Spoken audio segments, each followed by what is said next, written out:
USS Abraham Lincoln இது அமெரிக்காவோட மிக பிரம்மாண்டமான போர்க்கப்பல். இந்த போர்க்கப்பலை நாங்கள் ஈரானை நோக்கி அனுப்பியிருக்கிறோம் அப்படின்னு சொல்ற ட்ரம்ப், அந்த ஒரு கப்பல் மட்டும் இல்ல, நாங்கள் மிகப்பெரிய ஃபோர்ஸை ஈரானை நோக்கி அனுப்பியிருக்கிறோம். அந்த நாடு தன்னுடைய உள்நாட்டு போராட்டத்தை மோசமாக ஒடுக்குது. பல ஆயிரக்கணக்கான மக்கள் அங்கே கொல்லப்படுறாங்க. இதை அமெரிக்கா வேடிக்கை பார்த்துக்கிட்டு இருக்காது. அதனால இந்த வாருக்கு நாங்கள் தயாராகிறோம் அப்படின்னு ட்ரம்ப் ஓப்பனாக வெளிப்படையாக மிரட்டியிருக்கிறாரு.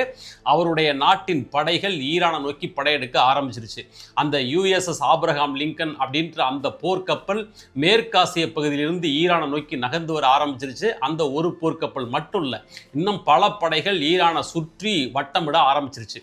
இன்னொரு பக்கம் ஈரானோட அதி உயர் ராணுவ அமைப்பு ஐஆர்ஜிசியோட தலைமை ராணுவ கமாண்டர் என்ன சொல்றாருன்னா, அமெரிக்க படைகள் எவ்வளவு வேணாலும் வரட்டும், நாங்களும் பதில் தாக்குதலுக்கு தயாராக இருக்கிறோம். எங்கள் கைகள் துப்பாக்கியின் விசையில் எந்நேரமும் ரெடியா இருக்குது அப்படின்னு அவர் அறிவிச்சிருக்கிறார். உண்மையிலேயே ஈரான்ல என்ன நடந்துகிட்டு இருக்குது? வெனிசுவேலா நாட்டுக்குள்ள புகுந்து அந்த நாட்டு அதிபர் பிடிச்சிட்டு வந்தது போல அடுத்தது ஈரானுக்குள்ள போய் ஈரானோட சுப்ரீம் லீடர் ஆயத்துல்லா அலி காமனேயி அவரை பிடிச்சிட்டு வர போறாங்களா? அதுக்கான நடவடிக்கையில ட்ரம்ப் இறங்க போறாரா? இது எல்லாமே ரொம்ப ரொம்ப கூர்ந்து கவனிக்கப்பட்ட செய்தியா மாறி இருக்குது. இது எல்லாத்தையும் இந்த வீடியோல டீட்டெயிலா பார்க்க போறோம். வெல்கம் டு பிடி ரிப்போர்ட்ஸ். நான் உங்கள் பாரதி தம்பி.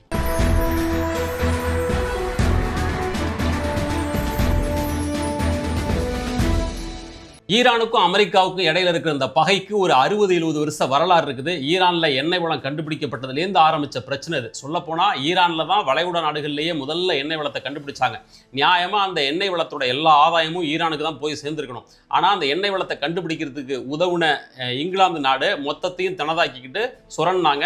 1950களில் இதுக்கு எதிரான கிளர்ச்சி நாடு முழுக்க வெடிச்சு, அப்போ மொசாத்தக் அப்படின்ற பிரதமர் ஈரான்ல இருந்து அவர் எண்ணெய் வளத்தை தேசியமயமாக்கினாரு. அது பிடிக்காத இங்கிலாந்து அமெரிக்கா கூட கூட்டு சேர்ந்துக்கிட்டு அந்த மொசாத்தக் கூட ஆட்சியை கலைக்கிறதுக்கு ஒரு கூப்பை உருவாக்கி அவரோட ஆட்சியை கலைச்சாங்க. அதுக்கு பிறகு ஒரு 20 வருஷ காலம் அமெரிக்கா ஈரான்ல உள்ள புகுந்து மொத்த எண்ணெய் வளத்தையும் சுரண்டாங்க. அந்த நாட்டை வெஸ்டர்னைஸ் பண்ணாங்க, தன்னோட காலனி நாடு போல மாத்திக்கிட்டாங்க.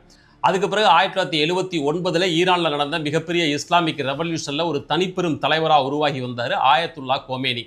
அவர் ஒரு 10 ஆண்டு காலம் ஈரானை மத அடிப்படையில் அந்த நாட்டை வழி நடத்தினார். அதுக்கு பிறகு ஒரு 10 ஆண்டு காலத்துக்கு பிறகு இப்போ அந்த நாட்டோட சுப்ரீம் லீடராக இருக்கிற ஆயத்துல்லா அலி காமனாயி அவர் அந்த பதவிக்கு வந்தார். இப்போ வரைக்கும் அவர் தான் அந்த பதவியில் இருக்கிறார். அதுக்கு பிறகு அந்த நாடு, ஈரான் என்ற நாடு மத அடிப்படையில் செயல்பட ஆரம்பிச்சது. அமெரிக்காவுக்கு எதிரான எல்லா ஃபோர்ஸுகளுக்கும் ஃபீட் பண்ண ஆரம்பித்தாங்க. குறிப்பாக வளைகுடா நாடுகளில் வெவ்வேறு நாடுகளில் செயல்பட்ட ஆயுதம் தாங்கிய குழுக்களுக்கு ஈரான் முடிந்த வரைக்கும் உதவிகளை செஞ்சுது. ஆக்சிஸ் ஆஃப் ரெசிஸ்டன்ஸ் அப்படின்ற பெயரில் லெபனானில் ஹிஸ்புல்லா, ஏமனில் ஹவுதி, இந்த பக்கம் காசாவில் ஹமாஸ் உள்ளிட்ட பல ஆயுத குழுக்களுக்கு இவங்க உதவி பண்ணாங்க. அதன் மூலமாக அமெரிக்காவுக்கு எதிராக வளைகுடா நாடுகளில் ஒரு காப்பரணை அவங்க உருவாக்குனதாக கருதுனாங்க. இது எல்லாம் சேர்ந்து அமெரிக்காவுக்கும் ஈரானுக்குமான இடையிலான அந்த பகையை ரொம்ப கூர்மைப்படுத்தினுச்சு.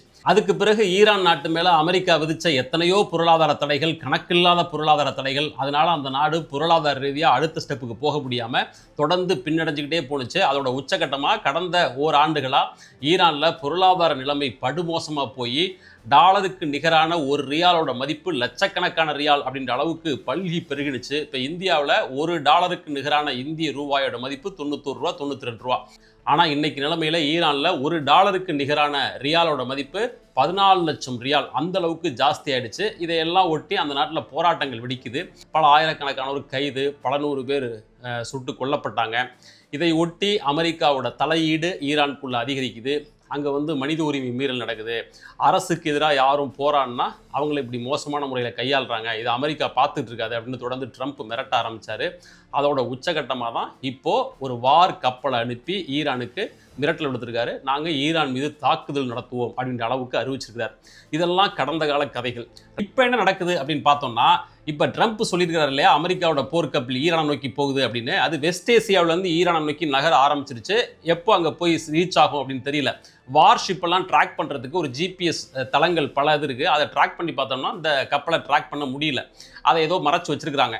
அதை பற்றின பல வீடியோக்கள்லாம் வந்துருக்குது. அது போக யுஎஸ்எஸ் ஜார்ஜ் ஹெச்டபிள்யூ புஷ் அப்படின்ற இன்னொரு போர்க்கப்பல், இது அட்லாண்டிக் கடல்லேருந்து டுவர்ட்ஸ் ஈரானை நோக்கி நகர்ந்து வந்துட்டு இருக்குது.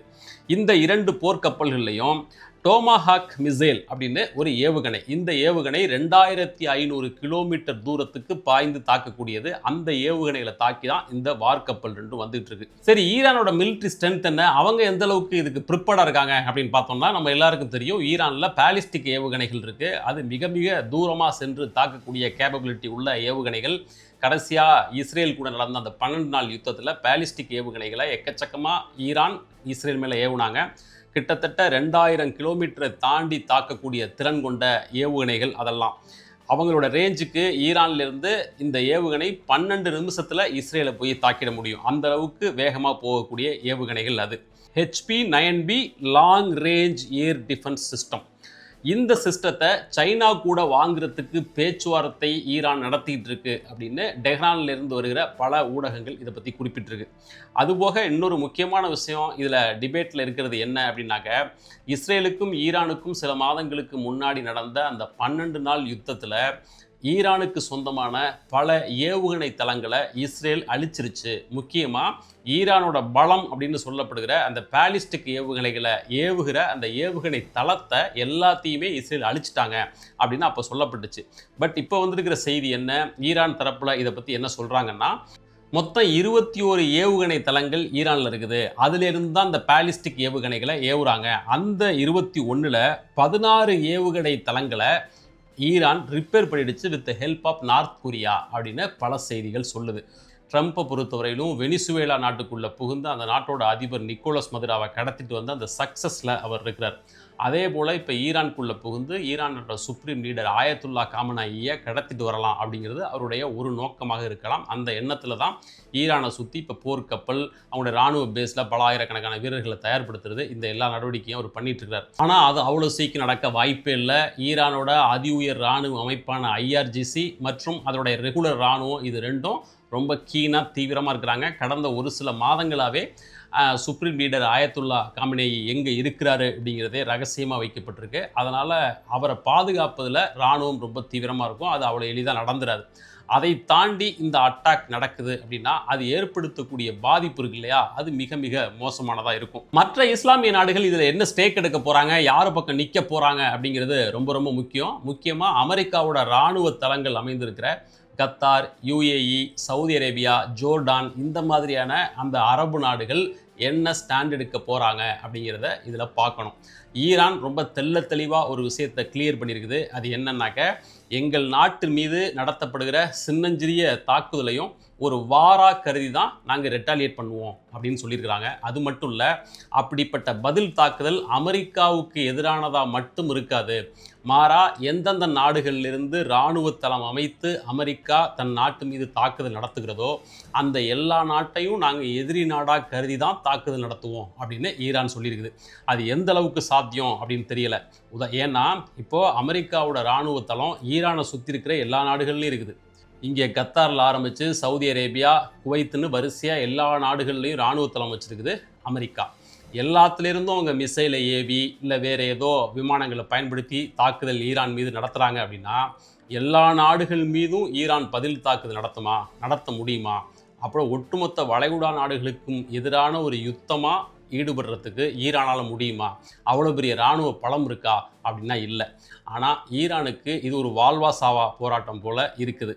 தொடர்ந்து ஈரானை குறி வச்சு அமெரிக்கா எல்லா வகையான வேலைகளையும் செஞ்சுக்கிட்டு இருக்கும்போது இந்த யுத்தத்தில் தான் எப்படியாவது வெற்றி பெறணும் அப்படின்னு ஒரு பக்கம் நினைக்குது. ஆனால் அது நடைமுறை சாத்தியமா அப்படிங்கிறதையும் பார்க்கணும். ஈரானை பொறுத்தவரையிலும் வெஸ்ட் ஏசியாவில் ஒரு முக்கியமான இராணுவ பலம் கொண்ட ஒரு நாடு தான். 5,80,000 மிலிட்ரி வீரர்கள் அதுக்கிட்ட இருக்கிறாங்க. 2 லட்சம் வீரர்கள் ரிசர்வில் இருக்கிறாங்க. ரெகுலர் இராணுவம் தவிர IRGC அப்படின்னு சொல்லப்படுகிற அந்த இஸ்லாமிக் ரெவல்யூஷனரி கார்ட் காப்ஸ் அவங்களும் பல லட்சக்கணக்கான பேர் இருக்கிறாங்க.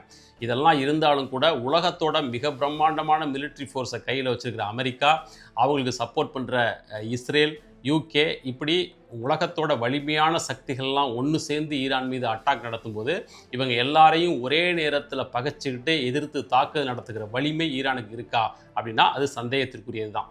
மற்றொரு பக்கம் ஈரான் என்ன கருதக்கூடும் அப்படின்னா, ஈரான் ஏற்கனவே ஆக்சிஸ் ஆஃப் ரெசிஸ்டன்ஸ் அப்படின்ற பேரில் பல நாடுகளில் இருக்கிற ஆயுத குழுக்களுக்கு உதவி பண்ணி அவங்களுடைய ஆதரவை பெற்றிருக்குது. உதாரணத்துக்கு லெபனானில் இருக்கிற ஹிஸ்புல்லா, ஏமனில் இருக்கிற ஹவுதீஸ், பாலஸ்தீனில் இருக்கிற ஹமாஸ், இவங்கெல்லாம் மறைமுகமாக ஈரானுக்கு சப்போர்ட் தான். இப்போ ஈரான் ஈரான் மீது அமெரிக்கா ஒரு தாக்குதலை தீவிரமாக நடத்துகிற பட்சத்தில் அந்த அமைப்புகள்லாம் ஈரானுக்கு சப்போர்ட் பண்ணி பதில் தாக்குதலில் உறுதியாக ஈடுபடுவாங்க.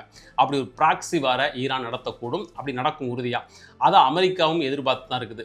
அதற்கான பதில் நடவடிக்கைகள் என்ன செய்யணும் அப்படிங்கிறதுக்கான ஏற்பாடுகள்லாம் செஞ்சுட்டு தான் அவங்க ஈரானை நோக்கி இப்போ வந்திருக்கிறாங்க. இனிவே எப்படி இருந்தாலும் ஈரான் மீதான அமெரிக்காவோட இந்த தாக்குதல் உண்மையாகவே தொடங்குற பட்சத்தில் இது நிச்சயமாக அவ்வளோ சீக்கிரம் முடியாது, அவ்வளோ ஈஸியாக இருக்காது, அவ்வளோ சுலபமாக இருக்காது. ஈரான் மிக தீவிரமாக இதை எதிர்க்க தயாராகுது. ஈரானுக்கு சப்போர்ட் பண்ணுறதுக்கு, ப்ராக்ஸி வார் பண்ணுறதுக்கு இத்தனை அமைப்புகள் இருக்குது. அமெரிக்காவை ஹோஸ்ட் பண்ணுறதுக்கு இத்தனை நாடுகள் இருக்குது. அமெரிக்காவோட இராணுவ தளங்கள் ஈரானை சுற்றி அமைஞ்சிருக்குது. அப்படிங்கும்போது இந்த வார் உறுதியாக நடக்கும் பட்சத்தில் இது உலக எக்கானமியவே பாதிக்கும். ரொம்ப நீண்ட காலத்துக்கு தொடர்கிற போராக இருக்கும். வளைகுடா நாடுகளோட அமைப்பையே மாற்றி அமைக்கிற போராக இருக்கும். ரஷ்யாவும் சீனாவும் இதில் என்ன ஸ்டாண்ட் எடுக்க போகுது அப்படிங்கிறது இந்த யுத்தத்தோட முகத்தை மாற்றி அமைக்கும். அதனால் அடுத்து வரும் நாட்களில் ஈரானில் நிலவுகிற இந்த பதட்டம் ஒரு யுத்தத்தை நோக்கி செல்லுமா அப்படிங்கிறத நம்ம கூர்ந்து கவனிக்கணும். தொடர்ந்து இது சம்பந்தமான செய்திகளை நம்முடைய பிடிச் ரிப்போர்ட்ஸ் சேனலில் அப்டேட் பண்ணுவோம். நீங்களும் பாருங்கள், இந்த சேனலை தொடர்ந்து சப்போர்ட் பண்ணுங்கள். மீண்டும் அடுத்த வீடியோவில் சந்திக்கிறேன். நன்றி.